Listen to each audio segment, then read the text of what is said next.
I accepted the marriage proposal on a Tuesday afternoon in my father's study, with the same detachment one might reserve for signing a business contract. Perhaps that is all it ever was. Nathaniel Wycliffe, Viscount Wycliffe, stood by the window with his back to me, his silhouette dark against the grey London sky.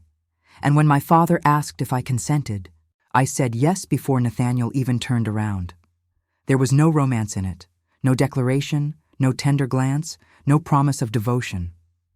My father, flush with industrial fortune and desperate for aristocratic legitimacy, had bought me a title.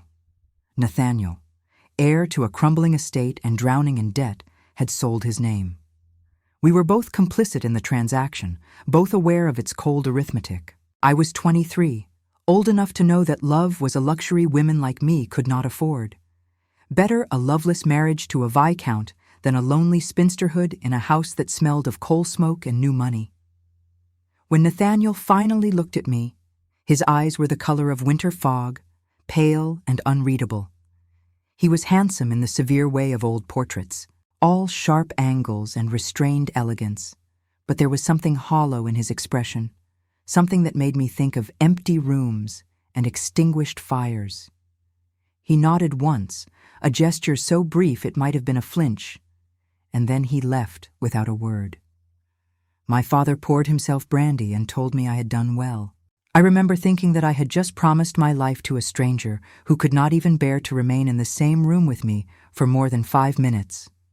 The wedding was small, efficient, mercifully brief. We married in a chapel near his estate, with only my parents and a handful of his servants as witnesses. I wore ivory silk and carried white roses that had no fragrance.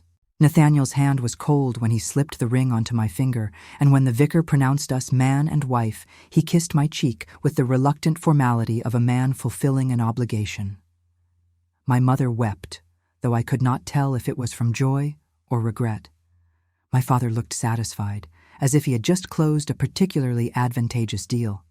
And I felt nothing at all, only a strange sense of finality, as if I had stepped through a door that had locked behind me.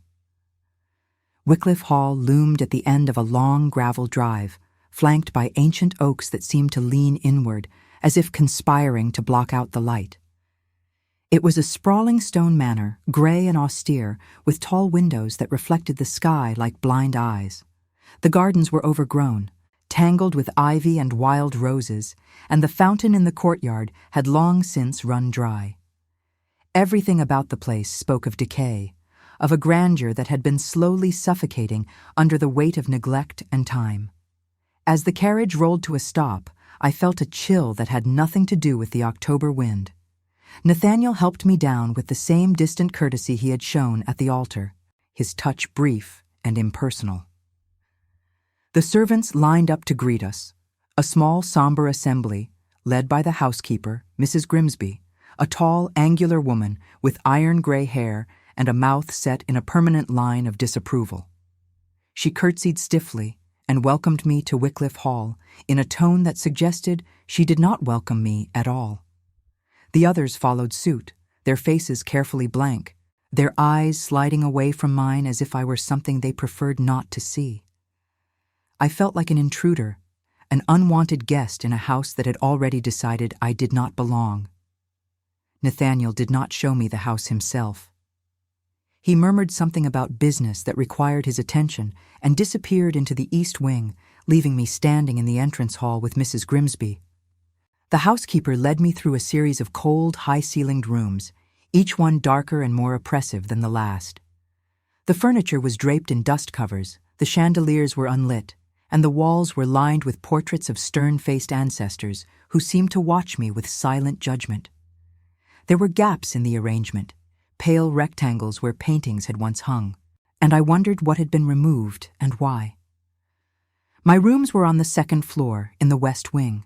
They were large and well-appointed, with a canopied bed, a dressing table, and a sitting area by the fireplace, but they felt unlived in, as if they had been prepared for a guest who was never expected to stay. The curtains were heavy velvet, the color of dried blood, and they blocked out most of the afternoon light. Mrs. Grimsby informed me that dinner would be served at 8, that I should ring if I needed anything, and that the east wing was strictly private. She said this last part with particular emphasis, her eyes fixed on mine with an intensity that felt like a warning. Then she left, and I was alone. I stood at the window and looked out over the grounds. Beyond the overgrown gardens, I could see the edge of a forest, dark and dense, and beyond that, nothing but gray sky and the faint outline of distant hills. It was beautiful in a desolate way, the kind of beauty that made you feel small and forgotten. I thought of my father's house in London, with its noise and smoke and relentless activity, and I felt a pang of something that might have been homesickness. But I had made my choice. I had traded my freedom for a title, my future for respectability, and there was no going back now. That night, I dressed for dinner in a gown of deep green silk, pinned my hair into an elaborate arrangement, and made my way downstairs. The dining room was cavernous, lit by a single candelabra that cast long, flickering shadows across the walls. Nathaniel was already seated at the head of the table, dressed in black, his face pale and drawn in the dim light. He stood when I entered, a gesture of courtesy that felt automatic, and then he sat down again without meeting my eyes. We ate in silence, the only sounds the clink of silverware and the distant ticking of a clock. I tried to make conversation, asking about the estate, the village, the history of the house, but his answers were curt, monosyllabic, as if each word cost him something. After a while, I stopped trying. When the meal was over, he excused himself and left without explanation. I sat alone at the table, staring at the empty chair across from me, and I felt the weight of the silence pressing down on me like something physical. I had expected coldness, yes, but not this complete and utter absence, this refusal to acknowledge my existence. It was as if I were a ghost in my own home, invisible and irrelevant, tolerated but not wanted. I wandered the halls that night, unable to sleep, driven by a restless need to understand the place I now inhabited. The house was a labyrinth of corridors and staircases, some leading to locked doors, others to rooms that seemed to have been abandoned for years. I found a library with shelves that reached the ceiling, filled with books that smelled of mildew and age. I found a music room with a piano draped in cloth, and when I lifted the cover, the keys were dusty and out of tune, and I found, at the end of a narrow hallway, a door that was different from the others. It was painted black, with a heavy iron lock, and there was something about it that made me stop, made my heart beat a little faster. I reached out and tried the handle, but it did not move, locked. I stood there for a long moment, staring at that door, and I felt a strange pull, a curiosity that was almost physical. What was behind it? And why did I feel so certain that whatever it was the reason for the silence, the coldness, the sense of something broken and unresolved that hung over this house like a shroud? I went back to my room and lay awake in the dark, listening to the wind rattling the windows and the old house settling around me. I thought of Nathaniel, alone somewhere in the east wing, and I wondered what haunted him: grief, regret, or something worse. I thought of the black door and the locked rooms and the portraits that had been taken down. I thought of Mrs. Grimsby's warning and the way the servants avoided my eyes, and the feeling that I was not the first woman to walk these halls, not the first to be brought here and then forgotten. And I thought, as I finally drifted into uneasy sleep, that I had made a terrible mistake. The next morning, I woke to find the house wrapped in fog. It pressed against the windows like something living, thick and gray and impenetrable, swallowing the gardens and the forest beyond. I dressed and went downstairs, hoping to find Nathaniel at breakfast, but the dining room was empty. Mrs. Grimsby informed me that the viscount had gone out early and would not return until evening. She said it with the same flat, disapproving tone she used for everything, and I knew better than to ask where he had gone or why. I spent the day exploring the house more thoroughly, mapping its rooms and corridors in my mind. I found a conservatory filled with dead plants, their brittle leaves scattered across the floor. I found a ballroom with a floor so dusty that my footprints were the only marks on its surface. And I found, in a small sitting room on the second floor, a collection of mirrors. They were arranged along one wall, each one draped with a dark cloth, as if someone had deliberately hidden them from view. I stood in the doorway, staring at those covered mirrors, and I felt a creeping unease that I could not explain. Why cover mirrors? Was it superstition, mourning, or something else? I reached out and pulled the cloth from the nearest mirror. The fabric was heavy and dusty, and it fell to the floor with a soft thud. The mirror beneath was old, the glass slightly tarnished, the frame ornate and gilded. I looked at my reflection and saw myself as I was, pale, uncertain, out of place. But there was something else, something at the edge of my vision, a flicker of movement that made me turn sharply. There was nothing there. The room was empty. I looked back at the mirror, and my reflection stared back at me, alone. But the unease remained, a prickling sensation at the back of my neck, a feeling that I was being watched. I covered the mirror again, quickly, and left the room. My hands were trembling, though I could not say why. It was just a mirror, just glass and silver and an old frame. There was no reason to feel afraid, but as I walked back down the corridor, I could not shake the feeling that I had disturbed something, that I had opened a door I should have left closed. That night, Nathaniel returned late. I heard his footsteps in the hall, slow and heavy, and then the sound of a door closing somewhere in the east wing. I thought about going to him, about insisting that we talk, that we at least try to be civil to one another. But I knew it would be useless. He did not want me here. He had married me out of necessity, not desire, and he had made it clear that he intended to keep me at a distance. So I stayed in my room, alone, and listened to the house creak and sigh around me. And then, just as I was about to extinguish the lamp, I heard it. A sound, faint and distant, like footsteps in an empty corridor.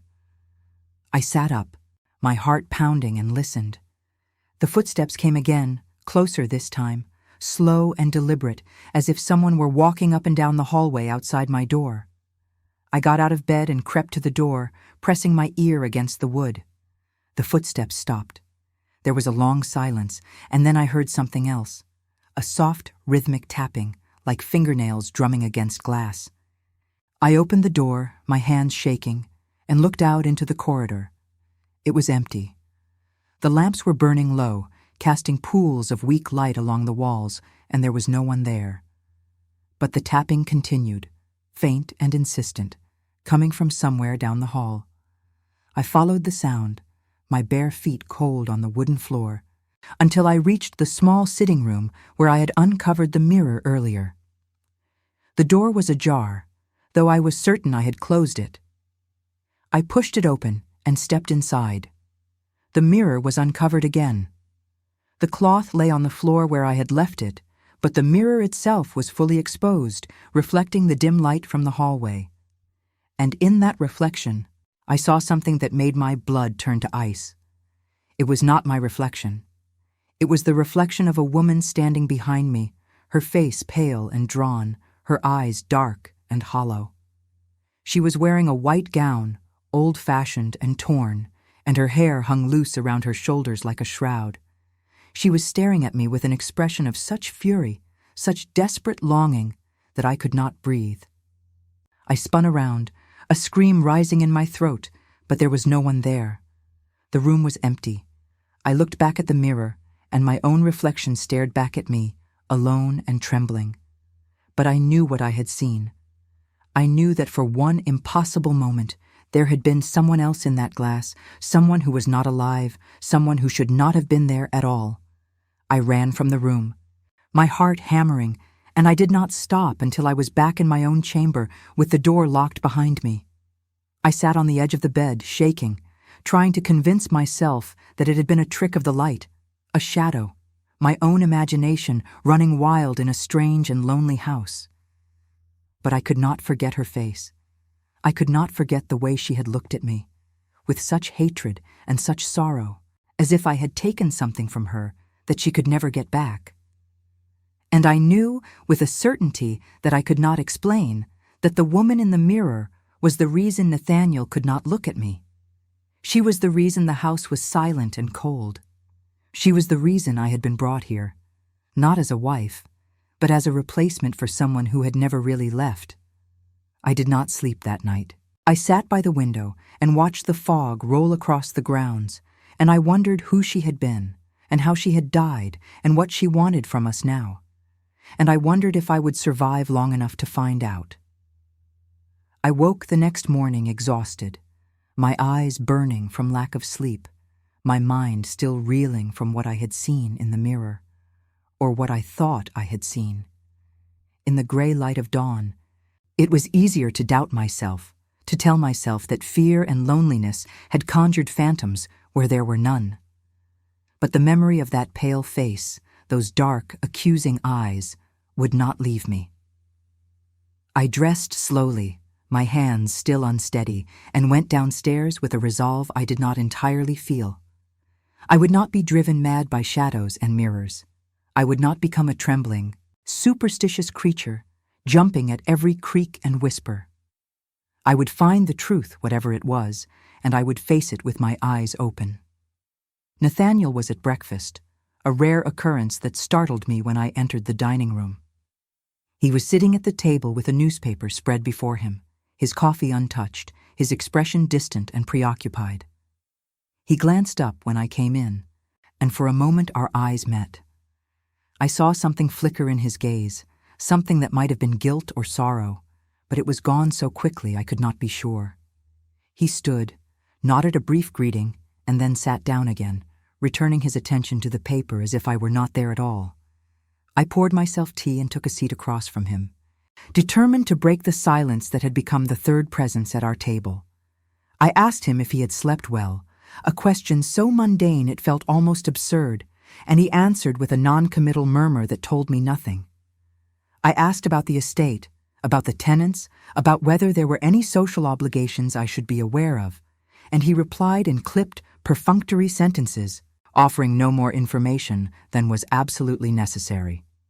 It was like trying to have a conversation with a stone wall, and I felt my frustration building with each word he did not say.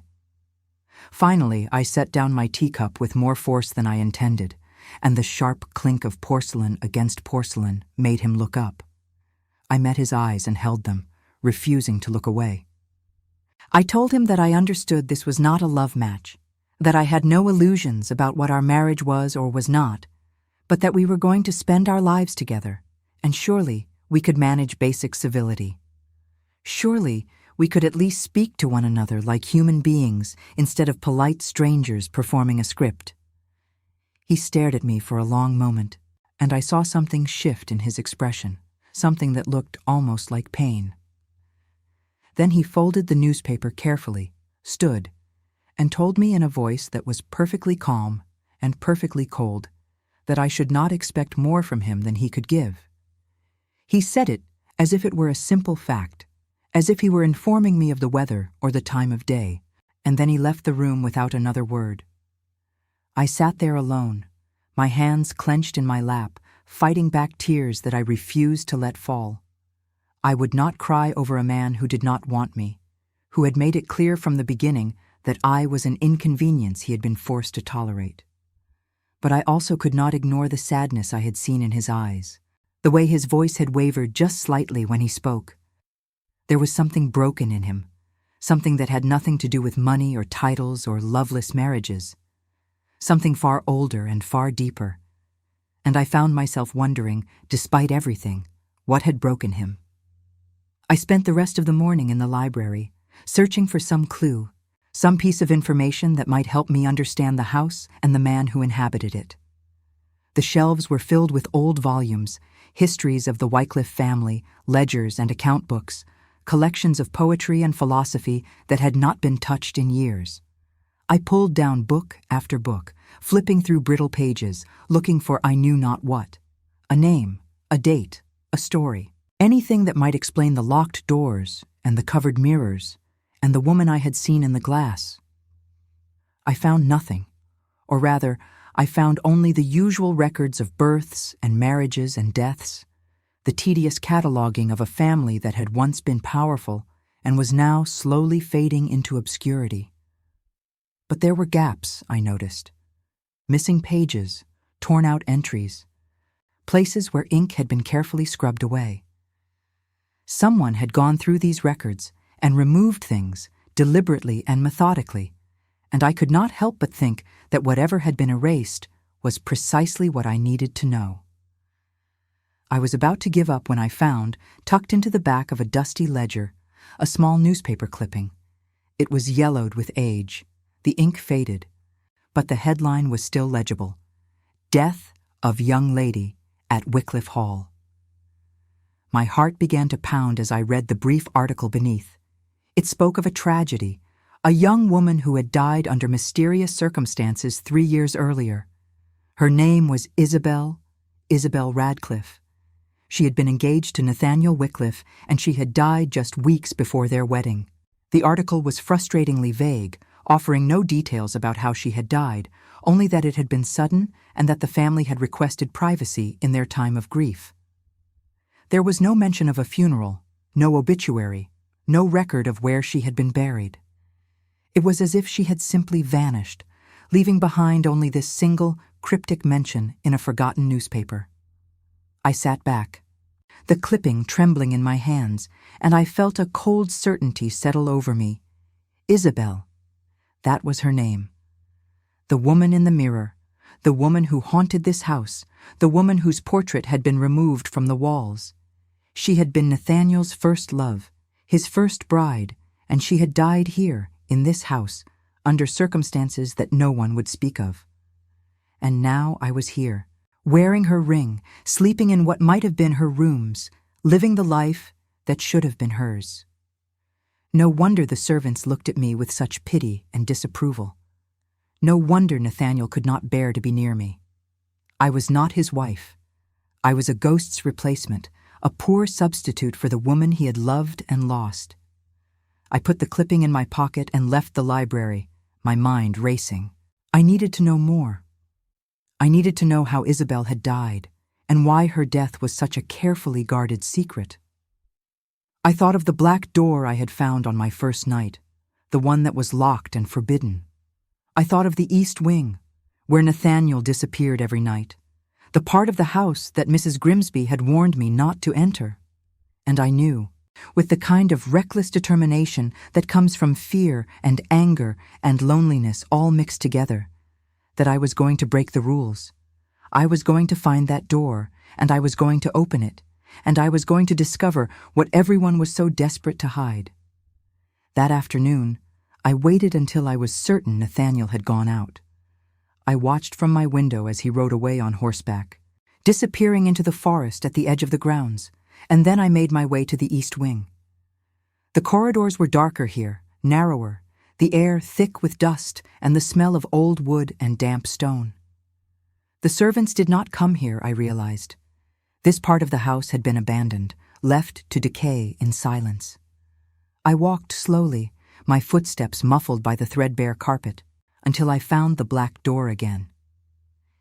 It stood at the end of the hallway, as ominous and forbidding as I remembered, and I felt a shiver run through me as I approached it. The lock was old, heavy iron, and I knew I would not be able to force it open. But I had come prepared. I had taken a hairpin from my dressing table, and I knelt down now and inserted it into the lock, my hands shaking as I tried to remember what I had once seen a locksmith do when my father had lost the key to his desk. It took several tries, and I was sweating with frustration and fear by the time I felt the mechanism give way. The lock clicked, the sound absurdly loud in the silent corridor, and I stood, my heart hammering, and pushed the door open. The room beyond was dark, the curtains drawn tight, and I had to wait for my eyes to adjust before I could see anything. Slowly, shapes began to emerge from the gloom. A bed, draped in white sheets. A wardrobe, its doors hanging open. A dressing table covered in a thick layer of dust. And mirrors. Everywhere, mirrors. They lined the walls, large and small, some ornate, some plain, all of them reflecting the dim light that filtered through the curtains. It was a bedroom, I realized. A woman's bedroom, preserved exactly as it had been left, untouched for years. And I knew, even before I saw the name embroidered on the pillow, that this had been Isabel's room. I stepped inside, my breath catching in my throat. The air was stale, heavy with the scent of old perfume and something else, something faintly sweet and sickly that I could not identify. I crossed to the dressing table and ran my fingers over the surface, leaving trails in the dust. There were bottles of scent, a silver hairbrush, a jewelry box filled with delicate necklaces and rings.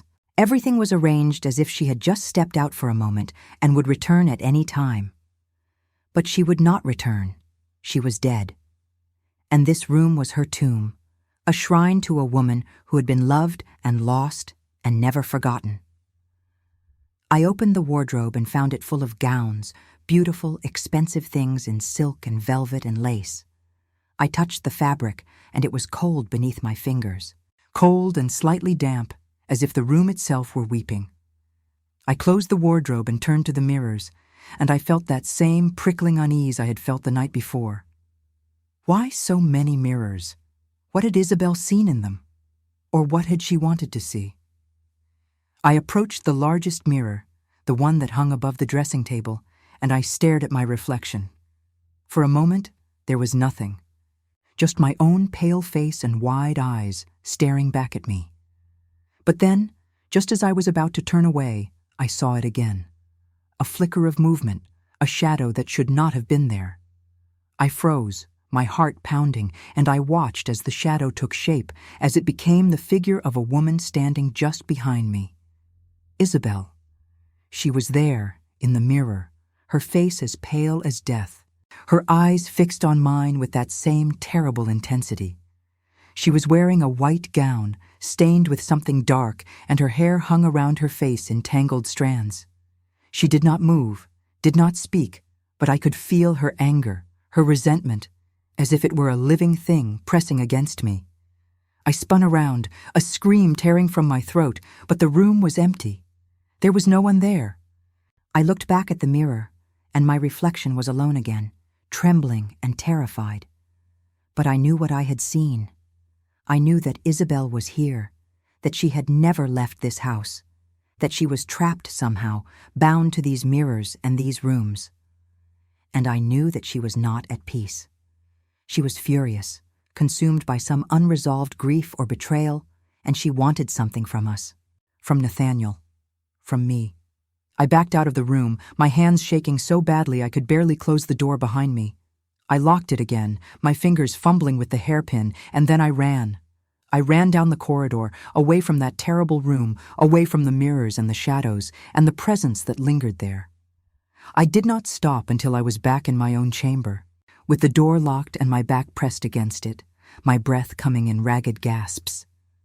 I stayed there for a long time, trying to calm myself, trying to think. I could not tell Nathaniel what I had seen. He would think me mad, hysterical, a foolish woman driven to delusions by loneliness and fear. Or worse, he already knew. He knew that Isabel haunted this house. And he had brought me here anyway, knowing what I would face.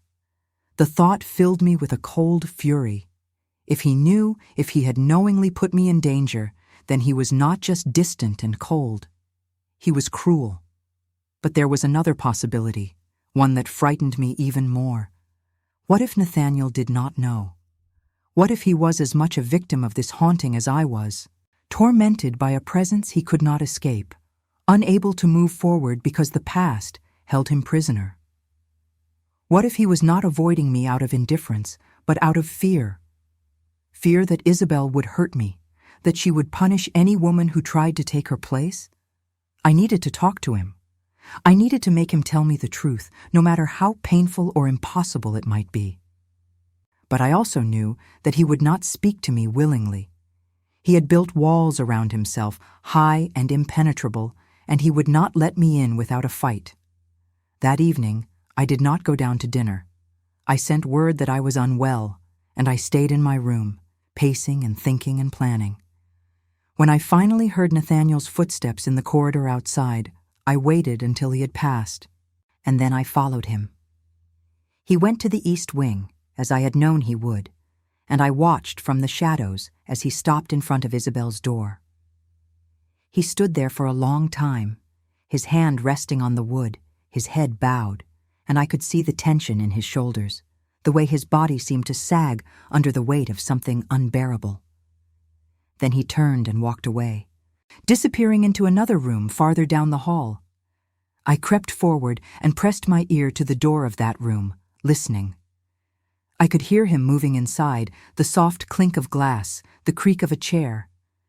And then I heard his voice, low and broken, speaking to someone who was not there. He was talking to Isabel. He was telling her he was sorry, that he had never meant to hurt her, that he wished he could undo what had been done. He was begging her to forgive him, to let him go, to release him from the guilt that was killing him. And as I listened, tears streaming down my face, I realized that Nathaniel was not haunted by Isabel's ghost. He was haunted by his own guilt, by whatever he had done or failed to do that had led to her death.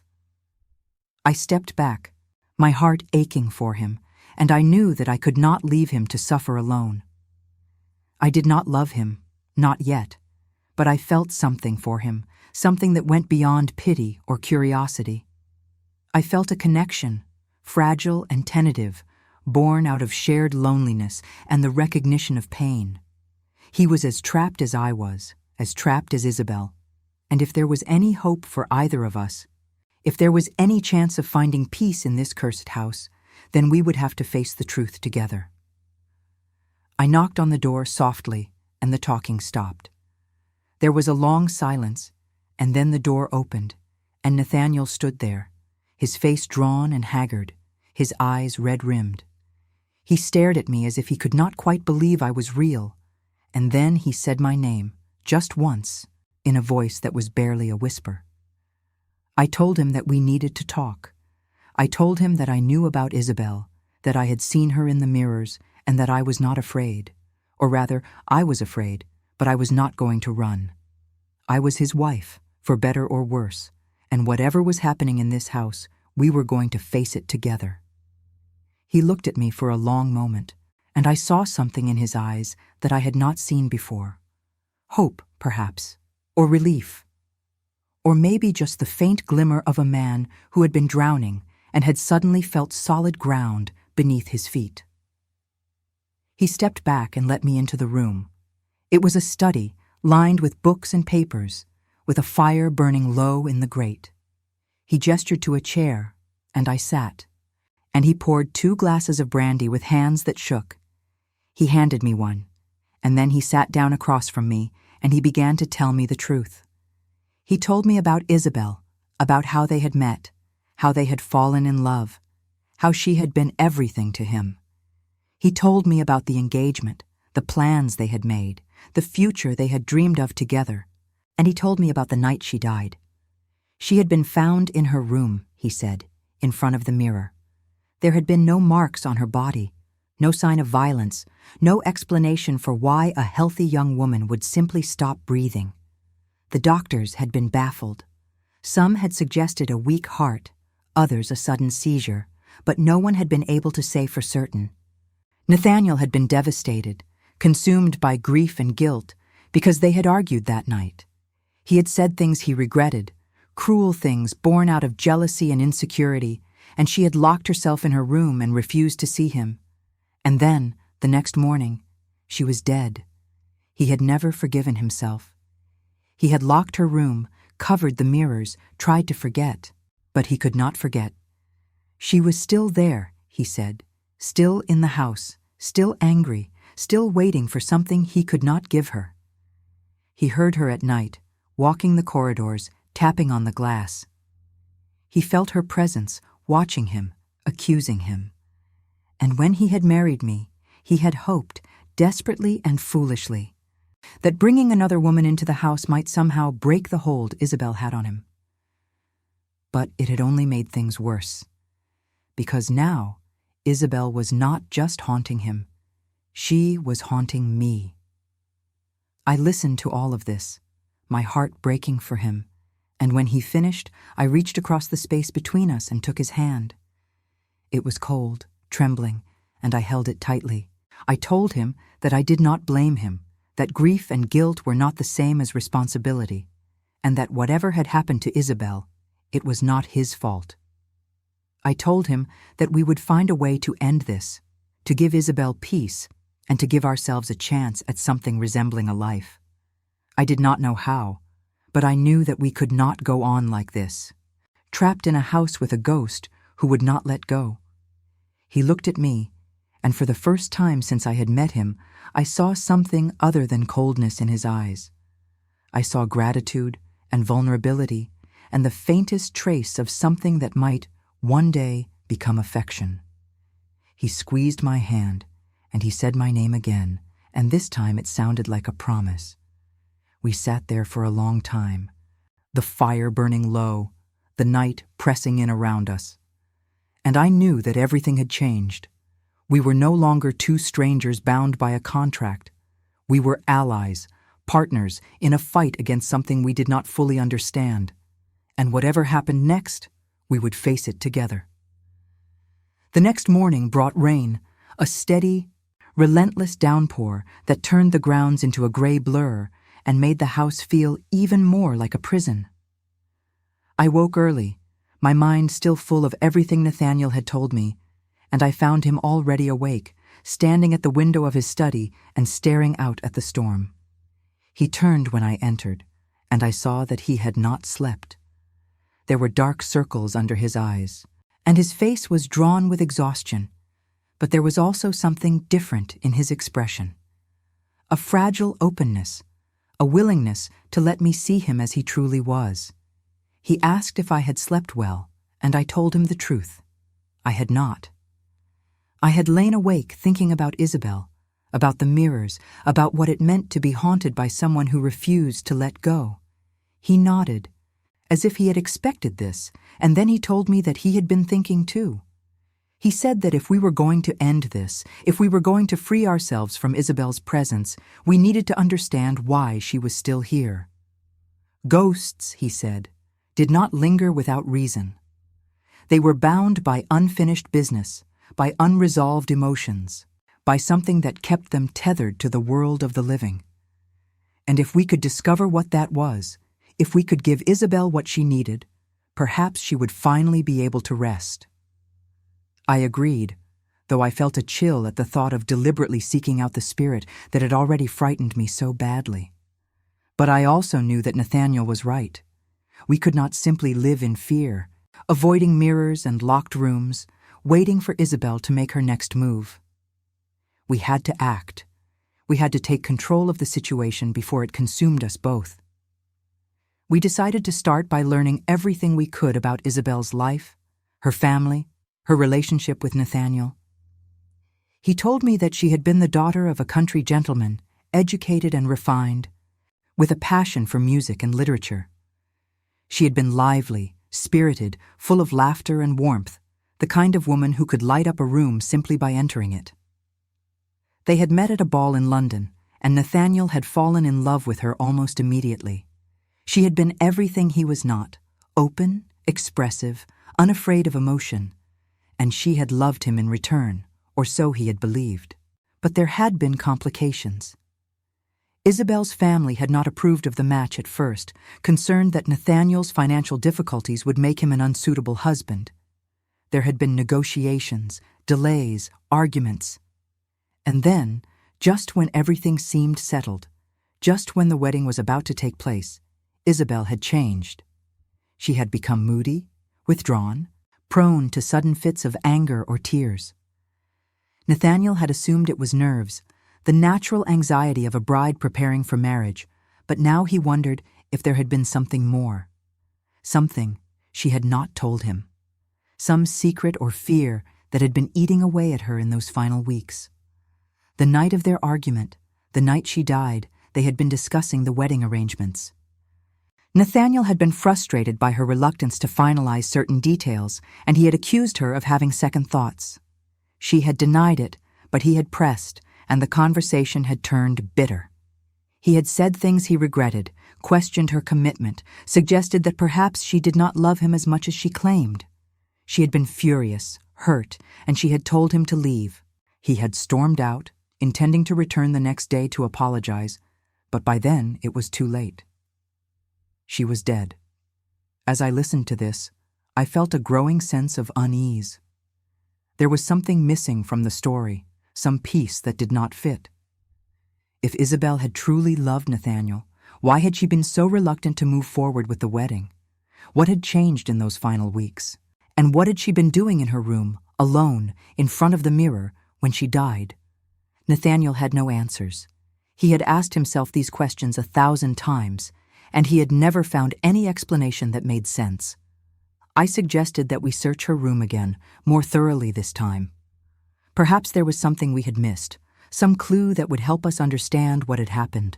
Nathaniel hesitated, and I saw the fear in his eyes, the reluctance to return to that place. But he agreed. We went together, in the gray light of morning, and he unlocked the door with a key he kept on a chain around his neck. The room was exactly as I had left it, cold and still, the mirrors reflecting nothing but shadows.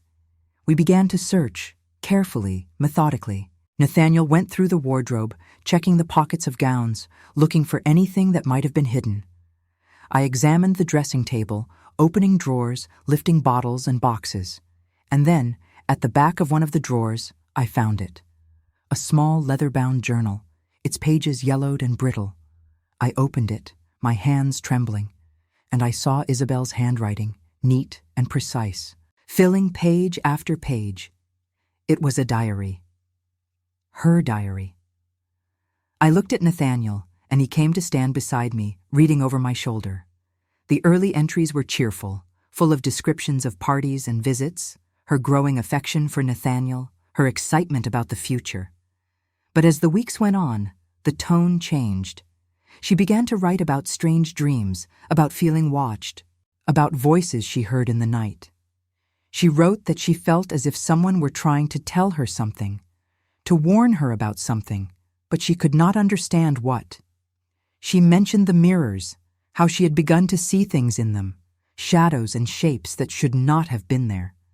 She wrote that she was afraid, but she did not know of what. And then, in the final entries, the handwriting became erratic, almost frantic. She wrote that she had discovered something terrible, something that changed everything. She wrote that she could not marry Nathaniel, that she had to find a way to break the engagement without telling him why. She wrote that he must never know, that it would destroy him. But she did not say what it was. She did not explain. The final entry, written the night of her death, was barely legible. She wrote that she had made a mistake, that she should have told the truth from the beginning, that now it was too late. And then, at the bottom of the page, a single sentence that made my blood run cold. He is here. He will not let me leave. I looked at Nathaniel, and I saw that his face had gone white. He took the diary from my hands and read the entry again, slowly, as if he could not quite believe what he was seeing. He said that he did not understand, that Isabel had been alone that night, that there had been no one else in the house. But the words were there, undeniable and terrifying. He is here. Who was he? And what had he done to Isabel? We spent the rest of the morning going through the diary, trying to piece together what had happened. Isabel had been frightened, that much was clear. She had been experiencing something supernatural, something that had driven her to the edge of madness.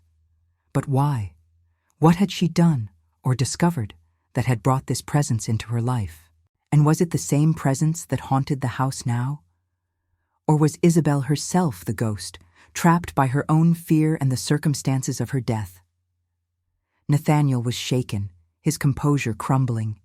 He kept saying that he should have seen it, that he should have known something was wrong, that if he had only paid more attention, if he had only listened, he might have saved her. I tried to comfort him, to tell him that he could not have known, but I could see that my words were not enough. He was drowning in guilt, and I did not know how to pull him out. That afternoon, I decided to take a different approach. If Isabel had been haunted by something, by someone, then perhaps there were records, stories, some history of the house or the family that might explain it. I went back to the library and began searching in earnest, pulling down every book and document I could find. And finally, buried in a box of old correspondence, I found it. A letter, dated nearly 50 years earlier, written by Nathaniel's grandfather. It was addressed to a friend, and it spoke of a tragedy that had occurred at Wycliffe Hall. A servant girl had died, the letter said, under mysterious circumstances.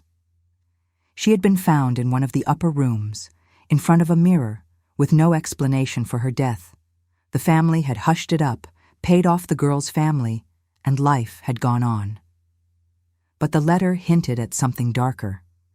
The grandfather wrote that the girl had claimed, in the days before her death, that she was being pursued by a man who would not leave her alone, a man who appeared only in mirrors, who spoke to her in whispers, who promised her love and then threatened her when she tried to refuse him.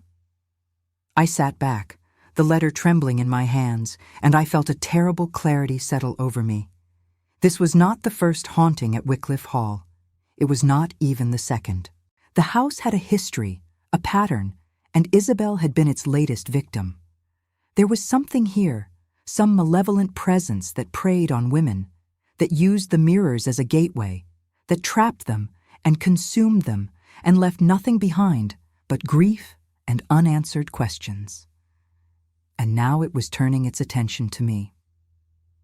I took the letter to Nathaniel and showed it to him. He read it slowly, his face growing darker with each line.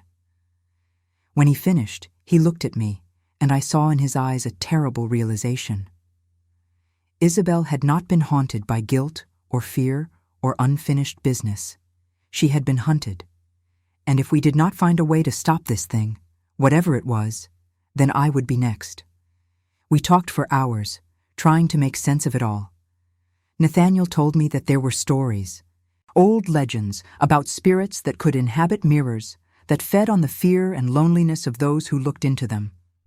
They were called shadow men or mirror walkers, and they were said to be the souls of men who had died with such jealousy and possessiveness that they could not let go, even in death.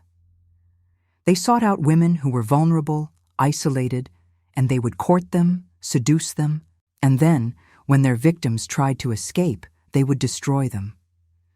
If this was true, if Isabel had been pursued by such a spirit, then it explained everything. Her reluctance to marry, her fear, her desperate attempts to break the engagement without telling Nathaniel why.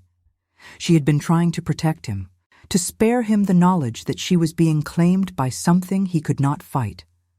And in the end, when she had tried to resist, the spirit had killed her, or driven her to her death. It did not matter which. The result was the same.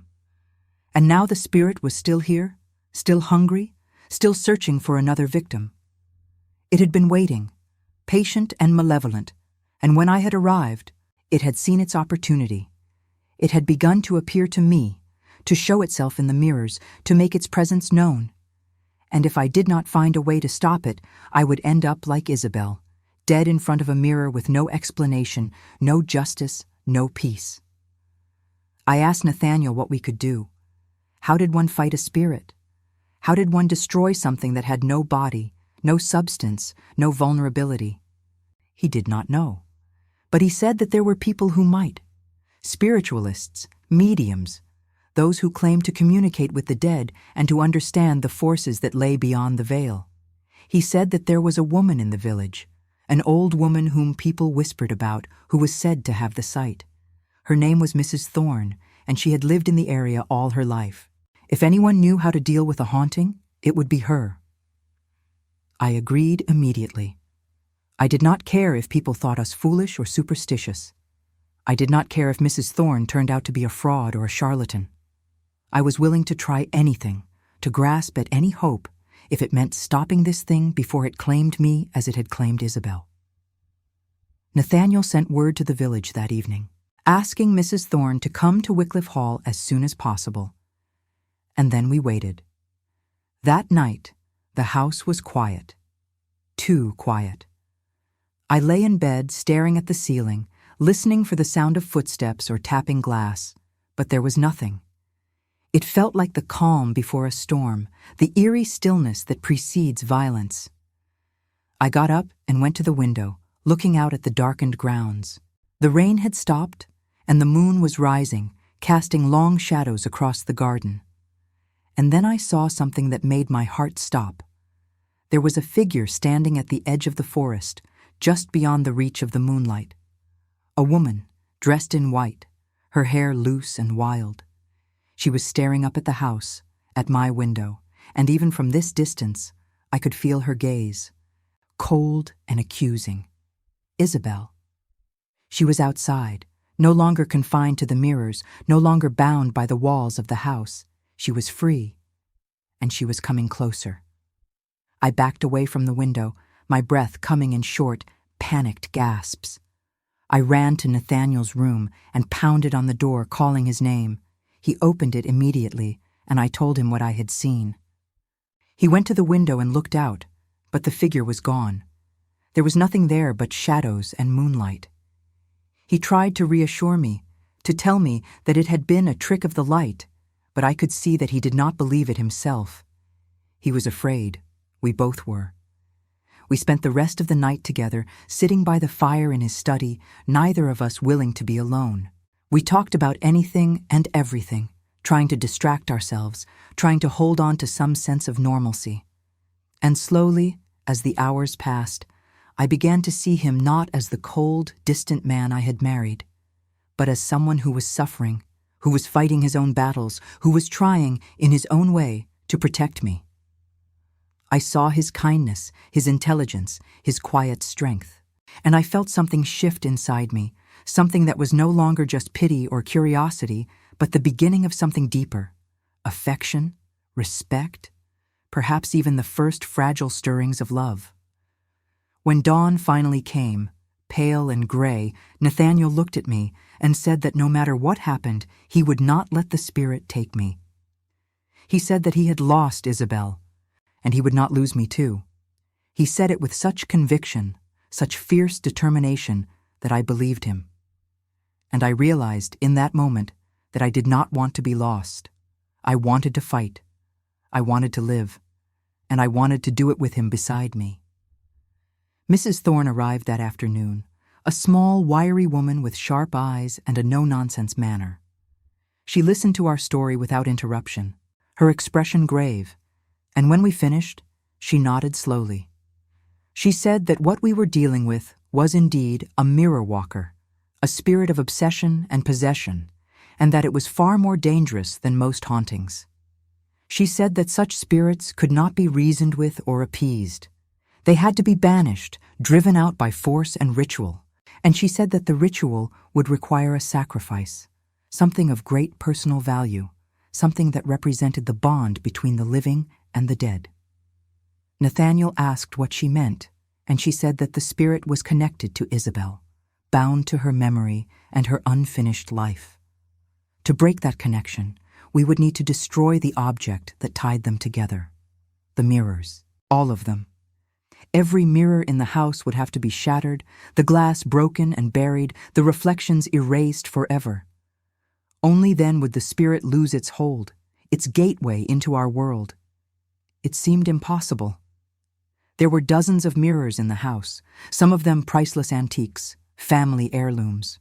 But Nathaniel did not hesitate. He said that no mirror was worth more than a life, that we would do whatever was necessary.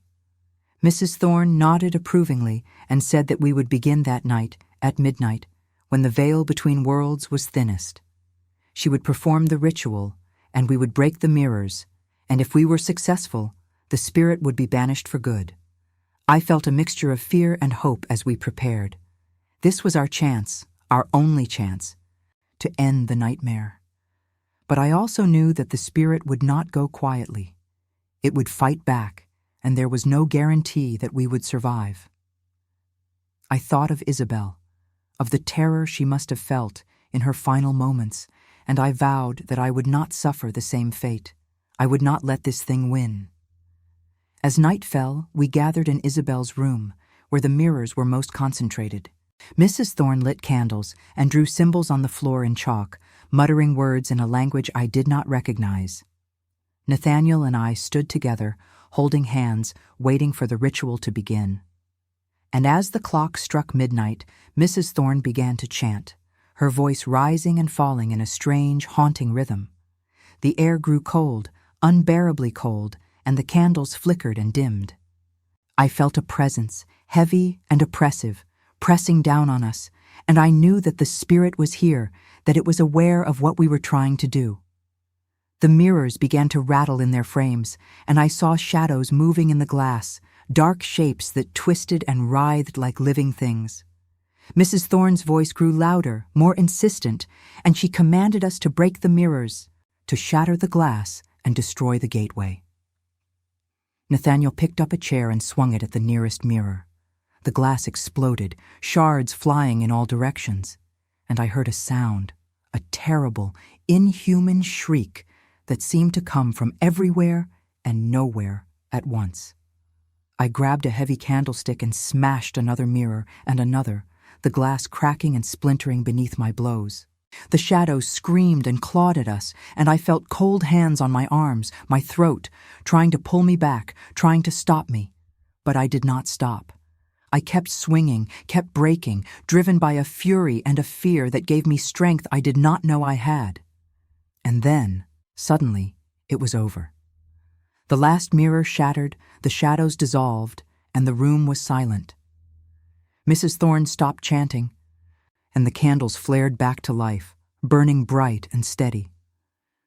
We stood there, breathing hard, covered in dust and blood from the glass cuts, and we looked at each other with wide, disbelieving eyes. It was done. The spirit was gone.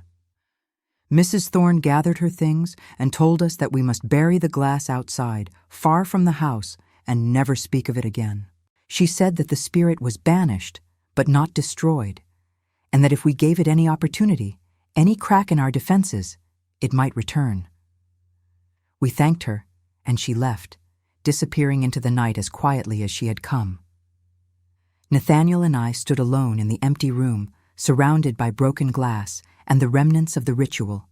He pulled me into his arms, and I clung to him, shaking with relief and exhaustion. We had won. We had survived.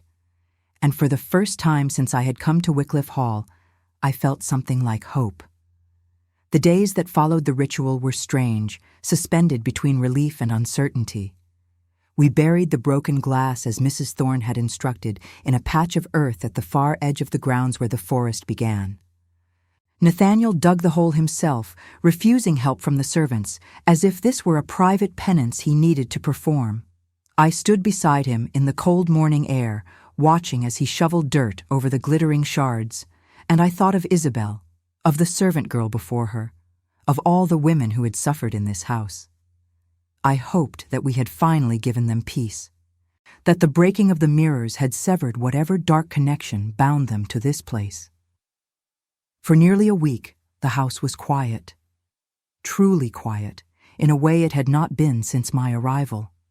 There were no footsteps in empty corridors, no tapping on glass, no shadows moving where they should not be. The servants seemed to sense the change, and they moved about their duties with less tension, less fear.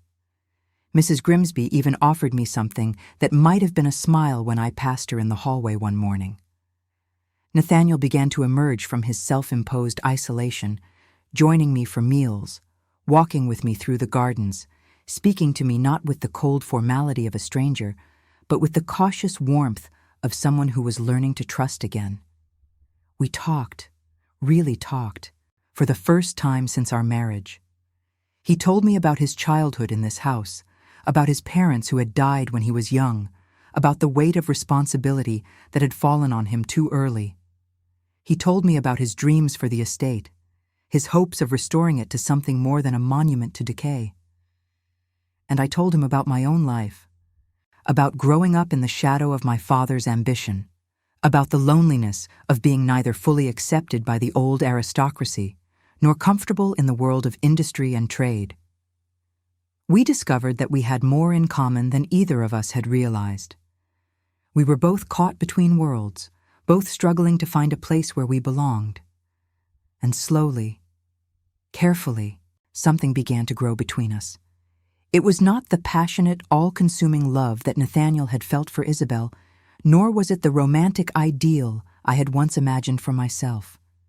It was quieter than that, more tentative, built on shared experience and mutual respect rather than grand gestures or declarations.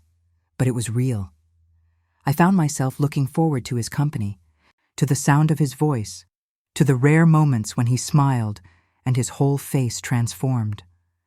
And I saw, in the way he looked at me, that he felt the same. We were healing, both of us, and we were doing it together. One afternoon, as we sat in the library reading by the fire, Nathaniel reached across and took my hand. It was a simple gesture, but it felt monumental, as if we were crossing some invisible threshold.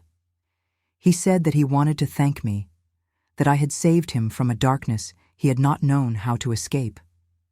He said that when he had married me, he had not expected anything more than a business arrangement, but that I had given him something far more valuable: hope, a future, a reason to believe that life could be more than just surviving. I told him that he had given me the same, that I had come to this house expecting nothing, and that I had found something I had not even known I was looking for. A partner, a companion, someone who understood what it meant to carry burdens that no one else could see. I told him that I was grateful, and that I was beginning to think that our marriage, which had seemed like such a cold and calculated thing, might actually become something worth having. He leaned forward and kissed me, gently, tentatively, and I kissed him back. It was our first real kiss, and it felt like a promise, a beginning rather than an ending. When we pulled apart, he was smiling, and I realized that I had never seen him look truly happy before. It suited him.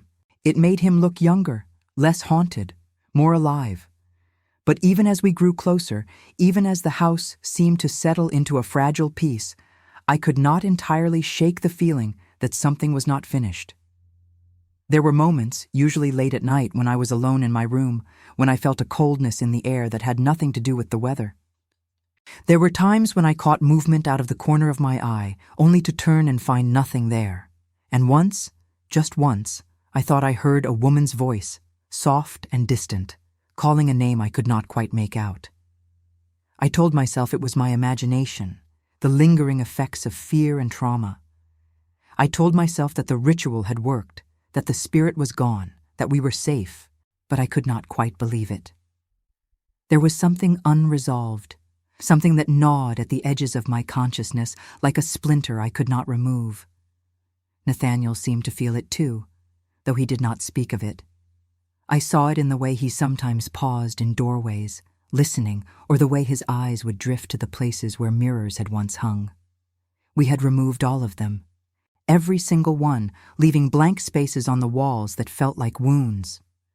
The house looked naked without them, stripped of something essential, and I wondered if we had done the right thing. Mirrors were meant to reflect light, to create the illusion of space and brightness. Without them, the house felt darker, more closed in, as if it were turning inward on itself. One evening, about 10 days after the ritual, I was in the drawing room when I heard Nathaniel call my name from somewhere upstairs. His voice sounded urgent, almost frightened, and I ran up the stairs, my heart pounding.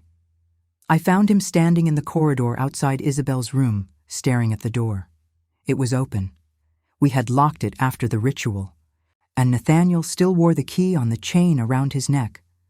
But the door was standing wide, as if someone had walked through it and left it ajar. We looked at each other, and I saw my own fear reflected in his eyes. We had broken the mirrors. We had performed the ritual. The spirit was supposed to be gone, but the door was open, and neither of us had opened it. Nathaniel took my hand, and together we stepped into the room. It was empty, as it had been when we left it. The broken glass was gone, the floor swept clean, the furniture still draped in white sheets. But there was something different, something that made the hair on the back of my neck stand up. The air was cold, unnaturally cold, and there was a smell, faint but unmistakable. Perfume. Isabel's perfume. I recognized it from the bottles on her dressing table. A sweet, floral scent that had no business being in a room that had been locked and empty for days. Nathaniel crossed to the window and pulled back the curtains, letting in the fading light of dusk. And that was when we saw it. On the wall, where the largest mirror had hung, there was something written. Words, traced in what looked like frost or condensation, though the room was not damp. The letters were shaky, uneven, as if written by a hand that was struggling to make itself understood, and they said, "Not him, her." I stared at the words, my mind racing. Not him, her. What did that mean? Was Isabel trying to tell us something? Was she saying that the spirit we had banished was not the one who had killed her? That there was someone else? Some other force at work? Or was she saying something else entirely? Something we had not yet understood. Nathaniel reached out and touched the letters, and they dissolved at his touch, melting away like snow. He looked at me, his face pale, and he said that we had made a mistake. We had assumed that the mirror walker was the only threat, the only spirit in the house. But what if there were two? What if Isabel herself was still here, still trying to communicate, still trying to tell us something we had not heard? I thought back to everything we had learned, everything we had assumed. The servant girl who had died 50 years ago had spoken of a man who pursued her, a man who appeared in mirrors. Isabel had written in her diary about someone who would not let her leave, someone who had come for her the night she died. We had believed it was the same entity, the mirror walker, and perhaps it was. But Isabel had also written something else, something I had not paid enough attention to at the time. She had said that she had discovered something terrible, something that meant she could not marry Nathaniel. She had been afraid, yes, but she had also been keeping a secret. And now she was telling us, or trying to tell us, that the danger was not from him. It was from her. From her. Another woman. But who? There had been no other women in the house when Isabel died, no one who could have had a reason to harm her. Unless the threat had not been from someone living. Unless it had been from someone who was already dead. I remembered the letter I had found, the one about the servant girl. She had died in front of a mirror, just like Isabel. And she had been pursued by something, tormented until she could no longer bear it. What if the servant girl had not simply died? What if she had become something else? Something vengeful and malevolent, trapped in the mirrors and feeding on the fear and pain of other women? What if she was the one who had killed Isabel, and what if she was still here, still hungry, still waiting? I voiced this theory to Nathaniel, and I saw understanding dawn in his eyes. It made a terrible kind of sense. The spirit we had banished was the mirror walker, the male presence that preyed on vulnerable women. But there was another spirit, the servant girl, who had been his victim first and had then become a predator herself. She had been consumed by jealousy and rage, transformed into something monstrous, and she had turned her fury on Isabel. And now, with the mirrors gone, she was finding other ways to make herself known. But why? What did she want? And why was she still here, still active, when we had destroyed her gateway? Nathaniel said that we needed to find out more about the servant girl, about who she had been and what had happened to her. We needed her name, her story, anything that might help us understand her and perhaps find a way to put her to rest as well. We had focused so much on Isabel, on understanding her death and freeing Nathaniel from his guilt, that we had overlooked the earlier tragedy, the first victim whose suffering had set all of this in motion. We returned to the library and began searching again, this time looking for records from 50 years ago, household accounts, employment records, anything that might mention a servant girl who had died at Wycliffe Hall. It took hours, and we were both exhausted by the time we found it. A brief entry in an old ledger noting the death of a girl named Mary Ashton, aged 19, housemaid. There was no detail about the circumstances, only a note that her wages had been paid to her mother and that the matter had been settled privately. Mary Ashton. I said the name aloud, and I felt a strange resonance, as if speaking it had given her a kind of presence. She had been real, a living person with hopes and dreams and a future, and she had been destroyed by something she could not fight or understand. And now she was trapped, eternally repeating the pattern of her own victimhood, lashing out at others because she did not know how to escape. I felt a wave of pity for her, despite everything. She had been young, vulnerable, alone. She had been preyed upon by the mirror walker, and then, when she died, she had not found peace. She had become part of the darkness, part of the cycle of suffering. And unless we could break that cycle, unless we could find a way to free her, she would continue to haunt Wycliffe Hall, and she would continue to harm anyone who came within her reach. I asked Nathaniel what we could do. Mrs. Thorne had said that the spirit was banished, but she had also warned us that it was not destroyed. And now we knew that there was more than one spirit, more than one source of the haunting. We needed help again, and we needed it quickly, before Mary's anger found a new way to manifest. Nathaniel said that he would send for Mrs. Thorne again, that we would tell her everything we had discovered and ask her to perform another ritual, one that would address Mary as well as the mirror walker. But I was not sure it would be enough. Rituals required understanding, intention, knowledge of what was being fought against. And we still did not fully understand what Mary wanted, what she needed, what would allow her to finally let go. That night, I lay in bed and thought about Mary Ashton.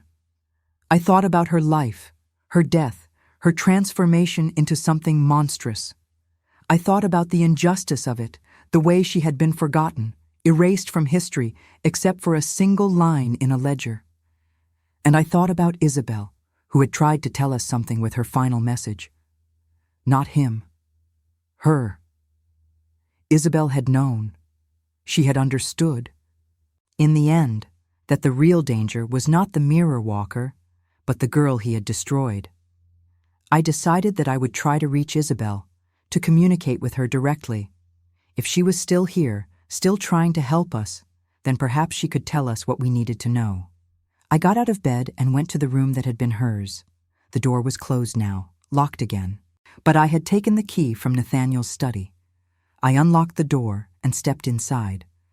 The room was dark, cold, heavy with the weight of all that had happened here. I lit a candle and placed it on the dressing table, and then I sat down and looked at the empty space where the mirror had been. I closed my eyes and I spoke aloud, asking Isabel to hear me, to help me if she could. I told her that I understood she had been trying to warn us, that I knew she had been a victim just as Mary had been. I told her that I wanted to help, that I wanted to free them both, but that I needed to know what to do. For a long time, there was nothing, just silence and darkness and the flickering candle. I was about to give up, to tell myself that I was being foolish, when I felt it. A coldness, a presence, something that brushed against me like a breath of winter air. And then, so faint I almost missed it, a whisper, a woman's voice, soft and sad, speaking words that seemed to come from very far away. She said, "Forgive her. That is all she needs. Forgive her and let her go." I opened my eyes, my heart racing. Forgive her. Mary. Isabel was asking me to forgive Mary, the girl who had killed her, the spirit who had tormented her and driven her to her death. It seemed impossible, cruel even. But then I understood. Mary did not need punishment or exorcism. She needed absolution. She needed someone to acknowledge her pain, to recognize her humanity, to release her from the cycle of guilt and rage that kept her bound to this place. And perhaps that was what Isabel had been trying to do all along, not to seek revenge or to frighten us, but to make us see, to make us understand, so that we could do what she had not been able to do. Forgive. Let go. break the chain. I sat there in the darkness, tears streaming down my face, and I spoke to Mary Ashton. I told her that I was sorry for what had happened to her, that she had not deserved it, that no one should have to suffer as she had suffered. I told her that I forgave her for what she had done to Isabel, that I understood she had been acting out of pain and fear and a desperate need to be heard. And I told her that she could rest now, that she did not have to be angry anymore, that she could let go of this place and find peace. For a moment, nothing happened, and then the cold presence lifted, dissipating like mist in sunlight. The air grew warmer, lighter, and I felt a sense of release, as if some great weight had been lifted from the house itself.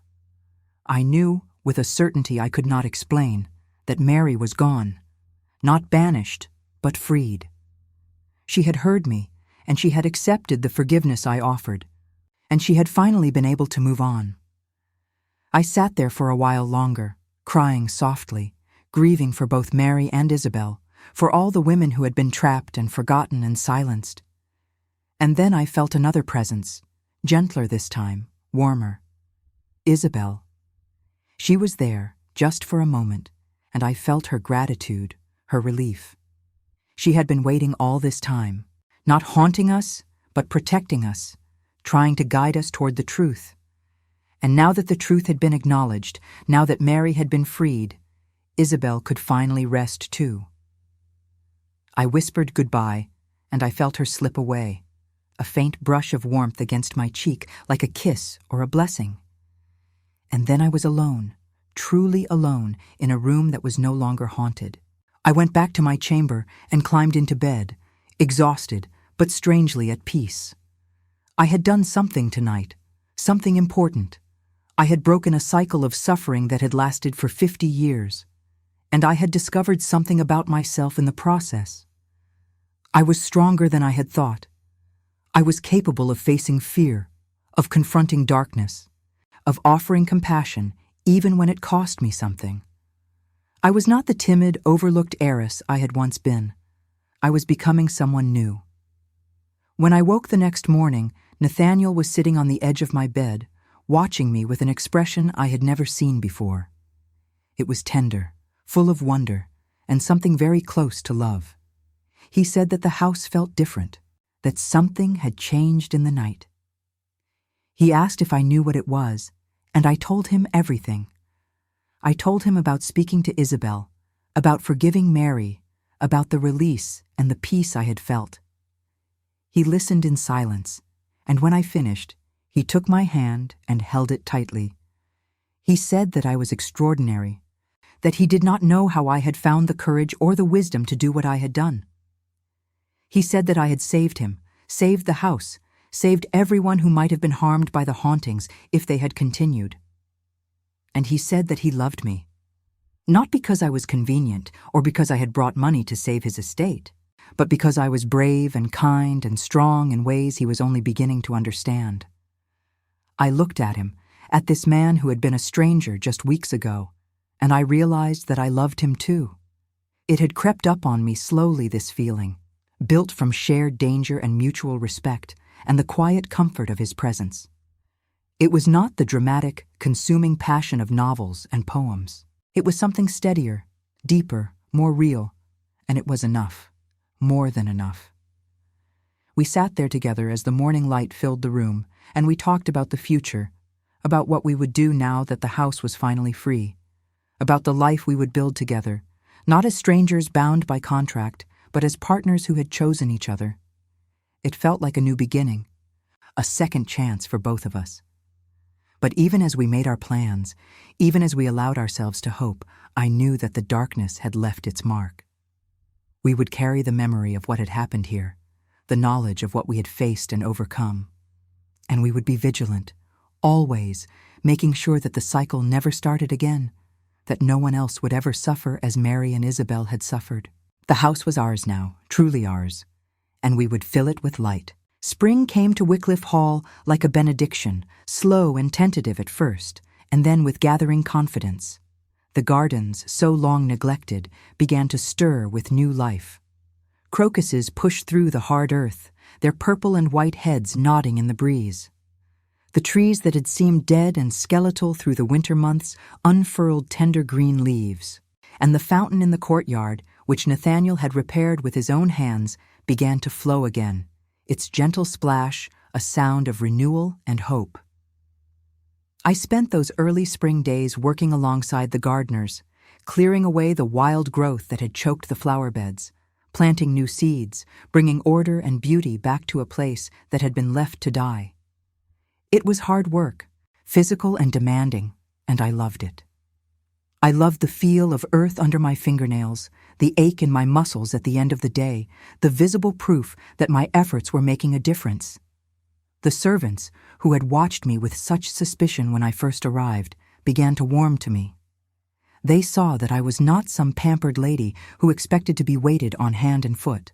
I was willing to work, to get dirty, to be part of the life of the estate rather than simply presiding over it from a distance. Mrs. Grimsby, in particular, underwent a remarkable transformation. She began to seek me out, offering advice about the running of the household, sharing stories about the family and the history of the place. She told me that she had served the Wycliffes all her life, that she had been here when Nathaniel's parents were alive, when the house had been full of laughter and light. She said that she had watched it all fade, watched Nathaniel become a shadow of himself after Isabel's death, and she had feared that the house would never recover. But now, she said, there was hope again. She could feel it in the air, see it in the way Nathaniel smiled, hear it in the sound of my voice as I moved through the rooms. The house was waking up, and so were the people in it. Nathaniel and I settled into a rhythm, a partnership that felt natural and right. We worked together on the estate's finances, finding ways to make the land productive again, to bring in income that did not depend solely on my father's money. We opened up the closed wings of the house, letting light and air into rooms that had been dark for too long. We replaced the covered mirrors with paintings and tapestries, filling the walls with color and life instead of empty reflections. And we talked endlessly about everything and nothing, building the kind of intimacy that comes not from grand gestures, but from shared days and quiet evenings and the steady accumulation of small kindnesses. I learned that Nathaniel had a dry sense of humor that he rarely showed to anyone. I learned that he loved music, though he had not played the piano in years, too haunted by memories of Isabel at the keys. I learned that he was surprisingly tender with animals, that he had a way with horses that bordered on the uncanny, and that he secretly fed scraps to the kitchen cat, even though he pretended not to notice it. And he learned about me, about my love of reading, my stubborn determination, my need to feel useful and valued. He learned that I was not as fragile as I looked, that I could be fierce when necessary, and that I had a capacity for forgiveness that I had not known I possessed until I was forced to use it. One evening, as we sat by the fire in the library, Nathaniel asked me if I missed my old life, my father's house, the noise and bustle of London. I thought about it for a long moment, and then I told him the truth. I did not miss it. I had never felt at home there, never felt like I belonged. I had always been too quiet, too thoughtful, too much of a dreamer for that world. But here, in this crumbling old house with its dark history and its hard-won peace, I had found something I had never expected, a place where I fit, a purpose that mattered, and a man who saw me for who I truly was. He reached across and took my hand, and he told me that he felt the same. He said that he had spent so long living in the past, trapped by guilt and grief, that he had forgotten what it meant to look forward. But I had taught him, he said. I had shown him that the past could be honored without being allowed to destroy the present. That forgiveness was not about forgetting, but about choosing to move forward despite the weight of what had been lost. And that love, real love, was not always the passionate, all-consuming thing of poetry and legend. Sometimes it was quieter, steadier, built on respect and trust and the simple comfort of being with someone who understood you. He told me that he loved me, and this time there was no hesitation in his voice, no shadow of Isabel between us. He loved me for myself, for who I was, not as a replacement or a substitute, but as a woman who had become essential to his life. And I told him that I loved him too, with a depth and certainty that surprised even me. We had been through so much together, faced such darkness and emerged into light, and the bond we had forged was stronger for it. That night, for the first time since our wedding, we truly became husband and wife. It was tender and sweet, nothing like the cold formality of our marriage bed on that first terrible night. It was a joining not just of bodies, but of souls, a recognition that we belonged to each other in the truest sense. And when we lay together afterward, his arms around me and my head on his chest, I felt a peace that I had never known before. I was home. I was loved. I was whole. The weeks that followed were the happiest of my life. We made plans for the future, talked about children, about restoring the estate to its former glory, about opening the house to guests and bringing life and laughter back to Wycliffe Hall. Nathaniel began to smile more often, to laugh, to tease me in ways that were both affectionate and playful. The darkness that had haunted him for so long had lifted, and in its place was a lightness, a joy that transformed him. He looked younger, healthier, more vital, and I knew that I had changed too. I was no longer the uncertain girl who had accepted a marriage of convenience out of desperation. I was a woman who knew her own mind, who had faced her fears and conquered them, who had learned that she was capable of far more than she had ever imagined. One afternoon in late April, as I was working in the garden, I saw a carriage coming up the drive. I did not recognize it, and for a moment I felt a flutter of anxiety, a remnant of the fear that had once ruled this house. But then the carriage stopped, and a familiar figure stepped out. It was my father, looking older and more uncertain than I had ever seen him. He approached me slowly, his hat in his hands, and he asked if he might speak with me. We walked together through the gardens, and he told me that he had been wrong. He said that when he had arranged my marriage, he had thought only of the title, the social advantage, the way it would elevate our family in the eyes of the world. He had not thought about my happiness, my well-being, my future. He had treated me like a commodity, something to be traded for status, and he was ashamed. He said that he had received my letters, the ones in which I had told him about the house, about Nathaniel, about the life we were building together. And he had realized, too late, that I was happy, that I had found something real and valuable, something that had nothing to do with money or titles or social position. He said that he was proud of me, and that he hoped I could forgive him for the coldness with which he had approached my marriage. I looked at him, this man who had shaped my life in so many ways, and I felt a mix of emotions. Anger, yes, for the way he had used me. But also compassion, because I could see that he was sincere, that he truly regretted his actions. I told him that I did forgive him, that I understood he had been doing what he thought was best, even if he had been wrong. I told him that the marriage he had arranged had turned out to be a blessing, though not in the way he had intended.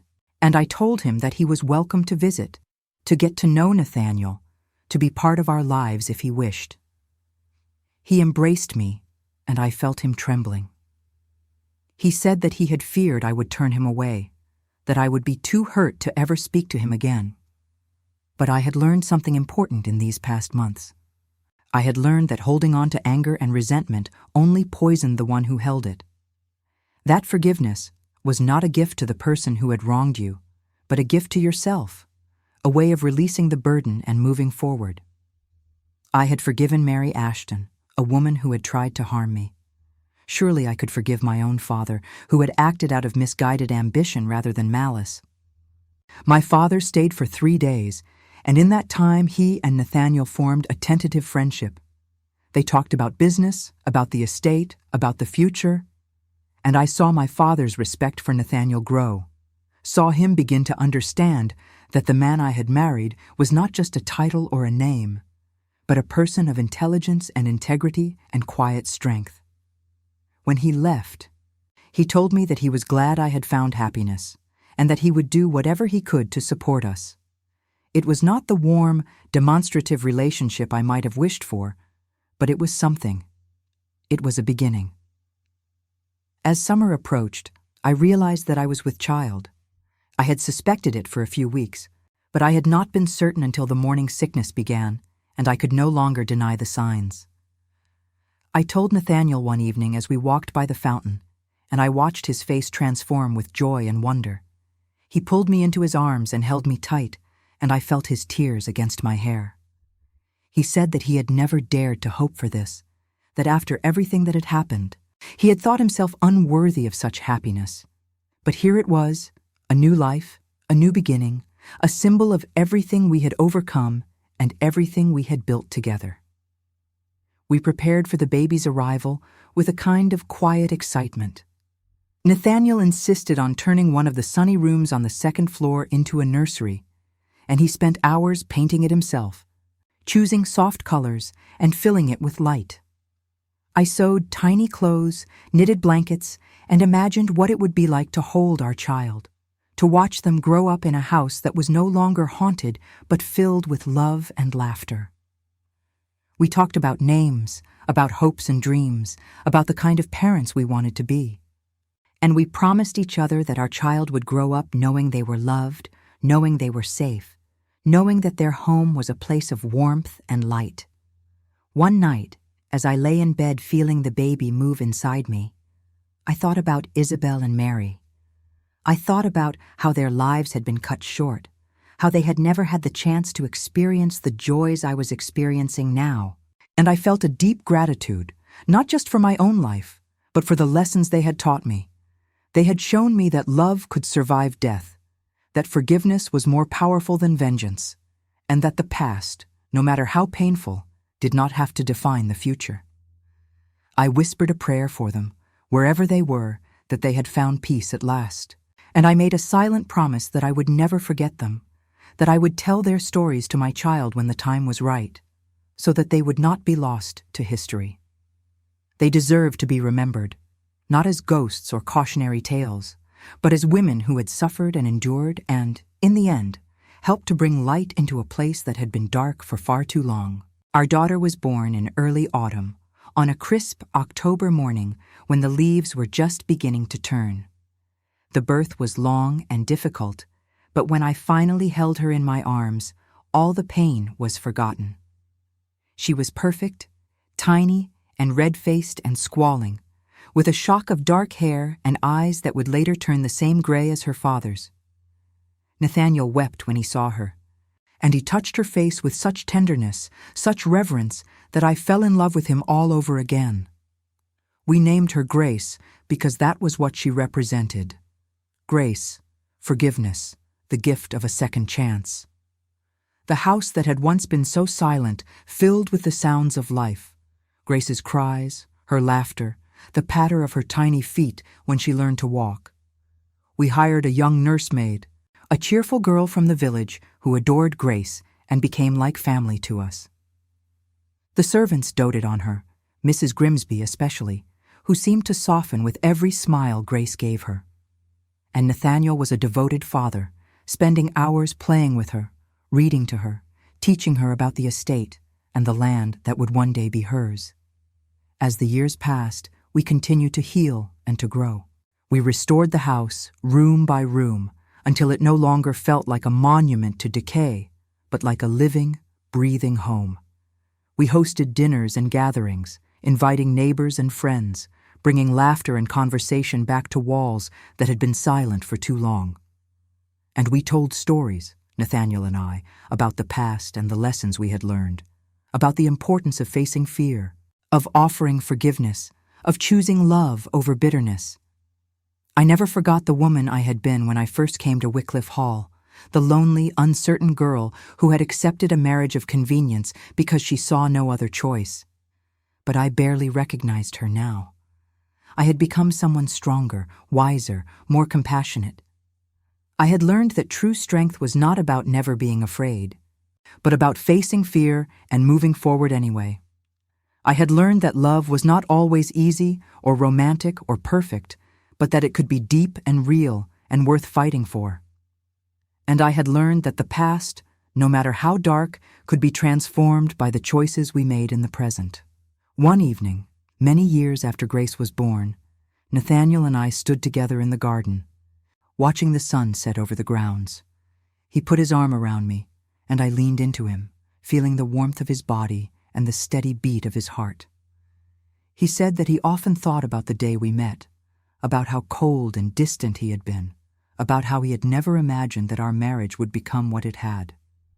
He said that I had saved him, not just from the haunting, but from himself, from the darkness that had been consuming him.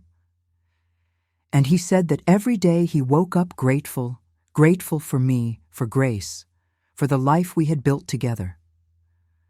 I told him that he had saved me too, in ways he might not fully understand. He had given me a home, a purpose, a place where I belonged. He had shown me that I was capable of more than I had ever known, that I had strength and courage and wisdom inside me that I had never been allowed to use. And he had loved me, truly loved me, not for what I could give him, but for who I was. We stood there in the fading light, two people who had been strangers and had become everything to each other. And I thought about the spirit in the mirror, about Isabel, who had tried to warn us, and Mary, who had needed forgiveness. I thought about how their suffering had led, in a strange and painful way, to our happiness. And I sent a silent thank you out into the twilight, to wherever they were, for the lessons they had taught us and the love they had made possible. The house behind us glowed with lamplight, warm and welcoming. Inside, I could hear Grace laughing, playing some game with her nursemaid. The fountain splashed softly in the courtyard.